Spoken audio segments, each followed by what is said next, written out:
Hello, my dear JE and NEET aspirants. Good morning, all of you. Welcome to ADN Achievers Academy. So ఈరోజు క్లాస్లో మీకు hybridisation గురించి ఒక అద్భుతమైనటువంటి trick చెప్తాను చూడండి. సో దానికి ఒక ఎగ్జాంపుల్ ద్వారా దీన్ని ఎక్స్ప్లెయిన్ చేద్దాం. సో బోర్డు మీద రాసినటువంటి ఎగ్జాంపుల్ చూడండి. What is the hybridisation of carbon in CO2 molecule? Okay, options sp3 hybridisation, sp2, sp none of the. So ఇప్పుడు దీనికి ఆర్యన్ అచీవర్స్ అకాడమీ చెప్పేటటువంటి ట్రిక్ ఏంటో చూద్దాం. చూడండి, ఇప్పుడు ఇచ్చినటువంటి మాలిక్యూల్లో first you have to select the central atom. ఇప్పుడు CO2లో సెంట్రల్ ఆటమ్ ఏంటంటే కార్బన్. సో ఇట్లా కార్బన్ రాయాలి.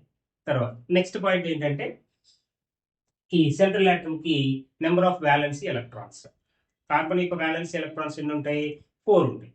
కాబట్టి each valency electron is indicated by a cross 1, 2, 3, 4.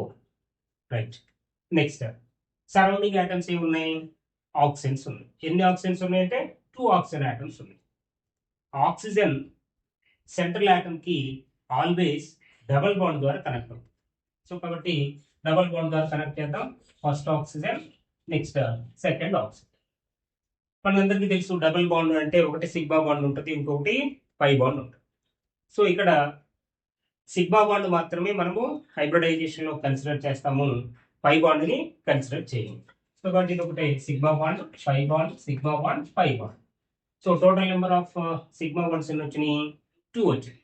So ఇప్పుడు టోటల్ సిగ్మా బాండ్స్కి అంటే టోటల్ నెంబర్ ఆఫ్ సిగ్మా బాండ్స్కి తర్వాత హైబ్రిడైజేషన్కి ఉన్నటువంటి కనెక్షన్ ఏంటి అంటే, సో జనరల్గా మనము S ఆర్బిటాల్ 1 రాస్తాం, P ఆర్బిటాల్స్ 3 రాస్తాం, D ఆర్బిటల్స్ 5 ఉంటాయి. 5.